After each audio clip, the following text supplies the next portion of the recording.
nome do Pai, e do Filho, e do Espírito Santo. Amém. Louvado seja nosso Senhor Jesus Cristo.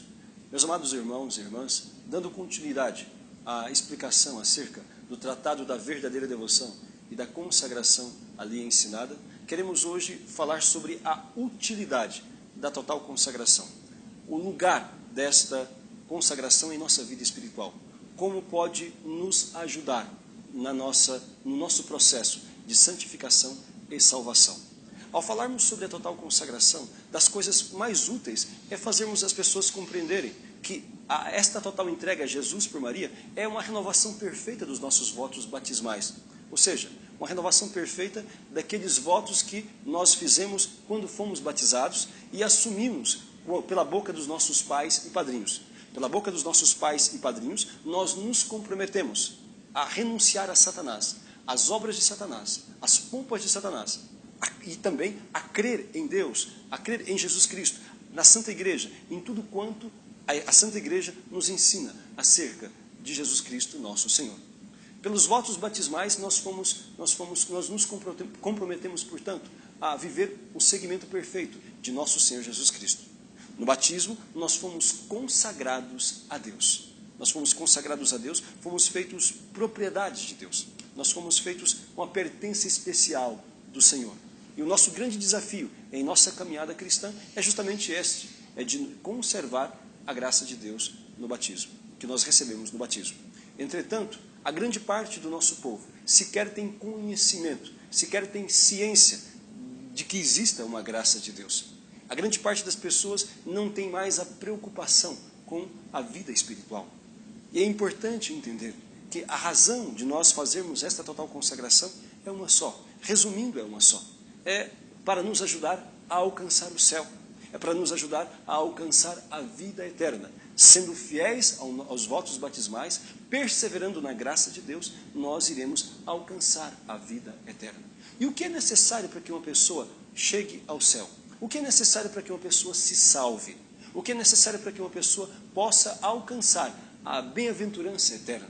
Para que uma pessoa possa ir para o céu, para que uma pessoa possa viver eternamente em comunhão com Deus na eternidade feliz, é necessário que ela, por ocasião da sua morte, esteja unida a Deus. É necessário que ela, então, viva e morra na graça do Senhor, ou seja, na amizade com Deus, na comunhão com Deus.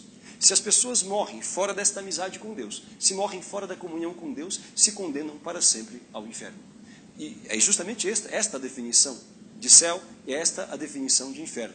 Céu é um estado de felicidade eterna, na qual se encontram as pessoas que morreram na graça de Deus, unidos a Deus. E o inferno é um estado de condenação e sofrimento eterno, no qual se encontram as pessoas que morreram fora da graça de Deus, sem a graça de Deus, ou seja, em estado de pecado mortal. A coisa mais importante e fundamental da nossa vida é esta perseverança na comunhão com o Senhor. A graça de Deus, ter ou não ter a graça de Deus, define a nossa salvação ou a nossa condenação.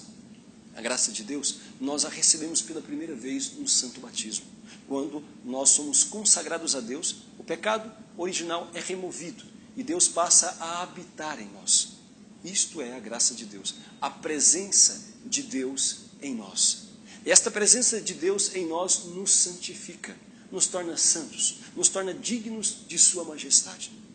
É Deus mesmo em nós que nos torna dignos dele. Por isto, tão importante e fundamental é perseverar na graça do Senhor. Viver o batismo consiste nisto, em perseverar sempre na unidade com Deus nosso Senhor. E o que leva uma pessoa a perder a graça adquirida, dada a nós no santo batismo? O que leva uma pessoa a perder a graça de Deus é o pecado, e o pecado mortal. O pecado mortal é uma desobediência grave à lei de Deus. Um pecado, ele é mortal porque ele nos faz perder a vida da alma, que é o próprio Jesus. Conforme ele mesmo disse, eu sou o caminho, a verdade e a vida. Portanto, se nós, pela nossa própria escolha, rompemos a comunhão com ele, rompemos a amizade com Deus, escolhendo fazer o contrário daquilo que ele determinou, então nós perdemos a vida de nossa alma e entramos em um estado de morte sobrenatural.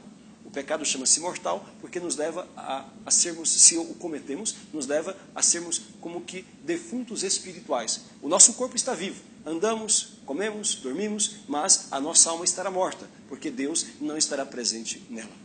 O pecado mortal é a maior desgraça, é o maior mal que um ser humano pode fazer enquanto vive neste mundo.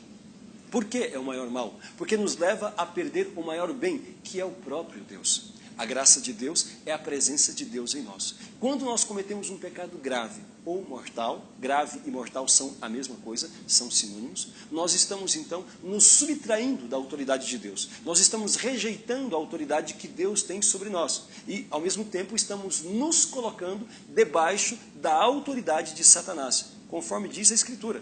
É isso que diz a palavra de Deus. A carta escrita por São João, primeira carta, no capítulo 3, versículo 8, diz justamente isto, que todo aquele que peca é do diabo. Todo aquele que comete o pecado é do demônio. É o que vai dizer a palavra de Deus. É isto que vai dizer. É uma palavra dura, mas real e verdadeira. Por isto, as pessoas que morrem nesta situação de pecado mortal se condenam, porque o demônio toma posse daquilo que é dele. Porque é isto que diz a Escritura. Todo aquele que peca, naturalmente está falando de pecado mortal, todo aquele que peca é do demônio. Então, meus amados irmãos, devemos fazer de tudo para que nós jamais percamos a graça de Deus. Mas e se nós a perdemos por meio de tantos pecados? O que fazer? Porque o pecado leva-nos justamente a esta desolação espiritual, ou seja, a perdermos a amizade com o nosso bem supremo. O pecado mortal leva-nos a perder a graça de Deus e, mais do que isto, leva-nos a sermos réus de condenação. A consequência do pecado mortal é aquilo que de pior pode acontecer com o ser humano depois desta vida, ou seja, a condenação eterna. A consequência do pecado mortal é o inferno. Por isso, nós devemos buscar viver sempre longe de todo pecado. O pecado é mortal quando a pessoa faz algo grave, ou seja, a matéria é grave. Quando a pessoa tem conhecimento daquilo que está fazendo, ou seja, conhecimento de causa, e faz porque quer, ou seja, vontade deliberada. Matéria grave, conhecimento de causa e vontade deliberada. Juntou-se esses três ingredientes, ali está um pecado mortal. Se faltou algum deles, o pecado é venial ou leve, ou seja, é uma ofensa a Deus, mas que não chega a nos fazer perder a amizade com Deus, não chega a nos fazer romper a comunhão com o nosso Senhor. Meus amados irmãos, o pecado mortal é o maior mal que um ser humano pode fazer. Por isso, nós devemos fazer todo o empenho. Exemplos de pecado, todo o empenho para não pecar. Exemplos de pecados mortais mais comuns nos dias de hoje. Então, por exemplo, faltar à missa dominical por preguiça e comodismo é um pecado mortal, é um pecado grave. É isto que vai nos ensinar o catecismo da Igreja Católica. A pessoa que está doente, ou a pessoa que está cuidando de alguém doente, ou que não tem missa em sua cidade porque não tem padre, então não peca, porque aí não é por má vontade, mas por impossibilidade. Mas aqueles que por comodismo ou por simples preguiça faltam à missa dominical, cometem um pecado grave. Também é um pecado mortal, por exemplo, a pessoa ter ódio do seu irmão, desejar mal ao seu próximo, ao seu semelhante. Também isto é um pecado mortal. E isto nos faz perder a amizade com Deus, a graça de Deus. Também são pecados mortais os pecados cometidos contra a castidade. Em maneira geral, os pecados contra a castidade são de matéria grave. Se com conhecimento e se com consentimento, então entra-se em pecado mortal. Por exemplo, viver em adultério, viver junto sem ser casado, prática sexual fora do matrimônio, prostituição, masturbação, pornografia, todos estes são pecados graves que fazem a pessoa que os comete perder a amizade com Deus. Também são pecados graves frequentar falsas doutrinas, espiritismo, macumbaria, enfim, inscrever-se na maçonaria, também inscrever-se ou participar de partidos, de associações que defendem o aborto, que defendem a ideologia de gênero, a legalização das drogas, que são de índole marxista, socialista, comunista. Também isto constitui um pecado grave contra a fé, e faz a pessoa estar fora da comunhão com Deus. Frequentar bares, boates, discoteca, carnavais, etc. Esse tipo de comportamento, assistir coisas imorais, enfim, novelas indecentes, filmes indecentes, tudo isso constitui matéria grave e constitui um pecado grave por parte daquelas pessoas que voluntariamente o fazem. Então, meus irmãos, o pecado mortal, aqui alguns exemplos de pecados mortais muito comuns, nos fazem perder a amizade com Deus, nos fazem perder a comunhão com Ele e nos fazem merecer o inferno. E se alguém perdeu a graça de Deus, se alguém perdeu a comunhão com Deus, o que pode fazer para recuperar? Se alguma pessoa, então, por sua fraqueza, ou por seu orgulho ou vaidade, entrou, então, em situações ou cometeu pecados graves, se ela quer, então, voltar ao sumo bem, que é Deus, se ela quer voltar, então, à amizade com Cristo, nosso Senhor, ela precisa, em primeiro lugar, determinar-se a renunciar ao pecado, a deixar o pecado. Ela tem que ter arrependimento do mal que praticou. E, então, buscar um sacerdote e fazer uma boa confissão. Quando o sacerdote, então, dá a absolvição, quando a mão do sacerdote desce dizendo, eu te absolvo os seus pecados, ou todos os seus pecados, aquilo então é o gesto de reconciliação, está nos devolvendo de novo ao coração do Pai, está nos reconciliando com Deus. Por isso, o sacramento da confissão ou penitência é mais propriamente chamado sacramento da reconciliação, porque é o meio pelo qual aquelas pessoas que perderam a graça de Deus se reconciliam com Deus e com a igreja, através do arrependimento e da absolvição sacramental. Uma vez, então, recuperada a graça de Deus, pelo arrependimento e pela confissão, nós, então, temos essa determinação, devemos ter essa determinação de perseverar na comunhão com Deus. E a pergunta que se coloca é esta: o que nós devemos fazer, então, para perseverar na amizade com Deus? O que nós devemos fazer para perseverar nesta comunhão com Cristo? Ora, para perseverar na comunhão com Deus, nós devemos buscar obedecer os seus mandamentos. É isto que Jesus diz aos seus apóstolos. Basta ler o que ele diz no Evangelho escrito por São João, no capítulo 15, versículo 14, quando ele, então, conversando com seus discípulos, explica-lhes qual é a condição para se manter a amizade com ele. Ele diz aos seus discípulos, vós sereis meus amigos, se fizerdes o que eu vos mando. Sereis meus amigos se fizerdes o que eu vos mando. Portanto, esta amizade com Deus é condicionada à obediência. No capítulo anterior, no capítulo 14, versículo 15, do mesmo evangelho escrito por São João, ele vai falar no que consiste o amor a ele.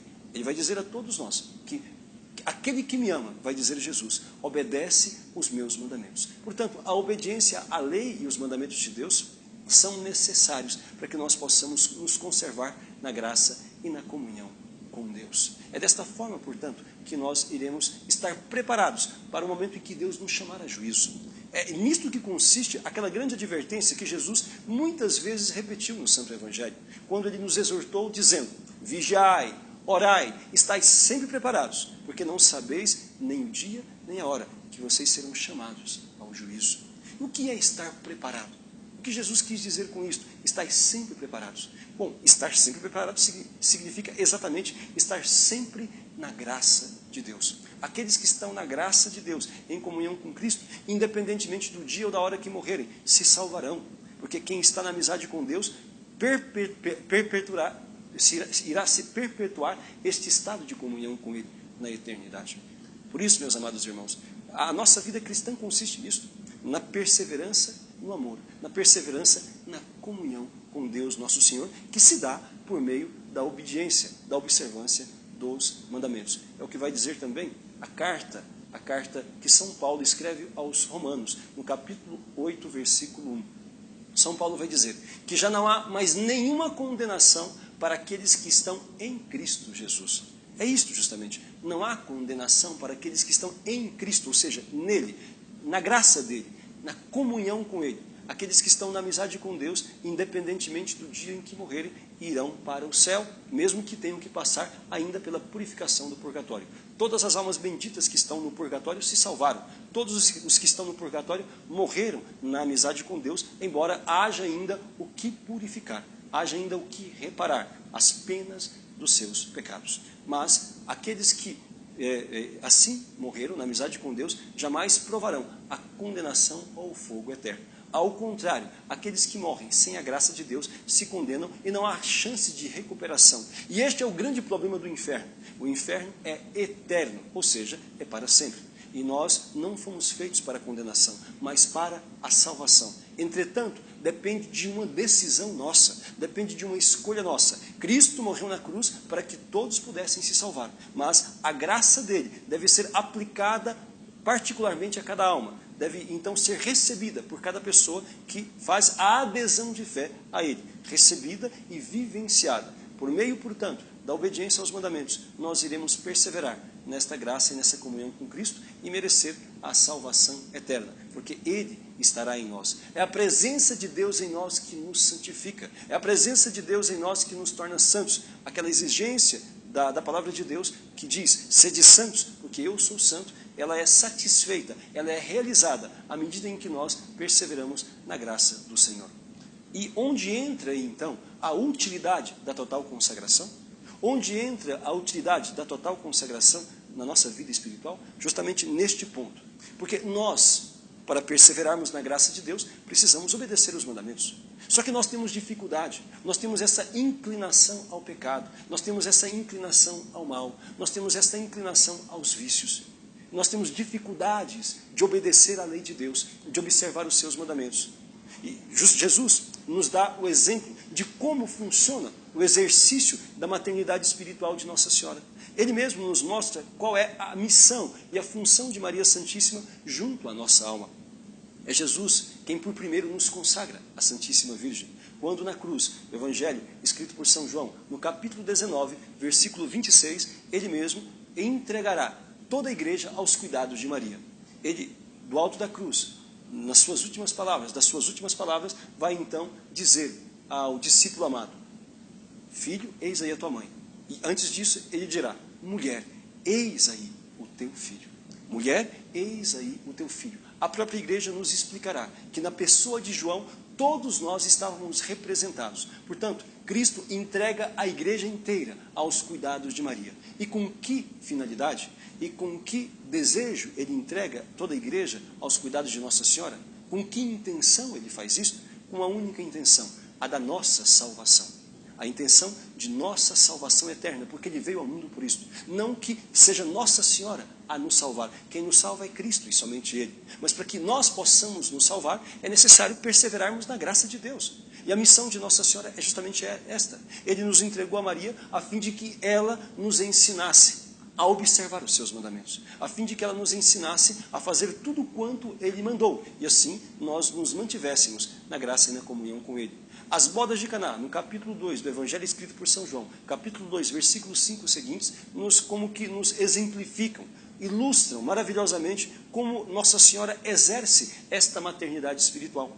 Ela disse aos servos nas bodas de Caná, fazei tudo o que Ele vos disser, fazei tudo o que Jesus vos disser. Nossa Senhora orienta os servos ao conhecimento e à obediência à vontade de Cristo. É justamente isto que ela faz em nós, quando nós nos consagramos a ela, quando nós nos entregamos voluntariamente a ela por meio deste ato de total entrega. Meus amados irmãos, Nossa Senhora será nossa mãe, independentemente se nós nos consagramos ou não nos consagramos. Só que uma mãe poderá ter mais ou menos liberdade na vida de um filho consoante a liberdade que o próprio filho der. Se nós não nos consagramos, ela continua sendo nossa mãe, mas não terá a mesma liberdade, como quando nós voluntariamente fazemos essa total entrega a ela, aceitando esta autoridade que o próprio Cristo deu a ela sobre nós. Quando uma pessoa se consagra por este método, como ensina São Luís Grignon de Montfort, na verdade o que a pessoa está fazendo é aceitando esta autoridade espiritual que Jesus deu à sua Mãe Santíssima sobre o nosso coração, sobre a nossa vida, sobre a nossa alma, quando fez dela nossa mãe na ordem da graça. Quando a pessoa se consagra, ela está então aceitando esta autoridade e deixando-se conduzir por Maria. E desta forma, ela terá mais liberdade de nos educar na fé, de nos conduzir e de nos ensinar a fazer tudo o que Jesus mandou.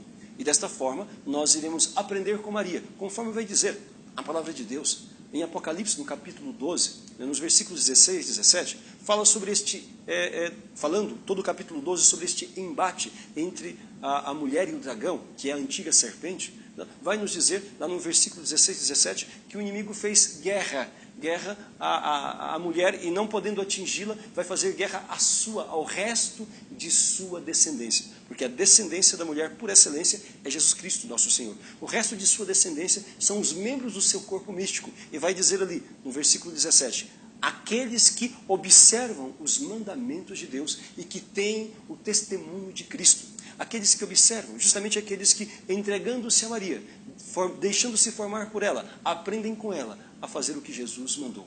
E é desta forma, meus irmãos, que nós então teremos este grande auxílio para a nossa vida espiritual.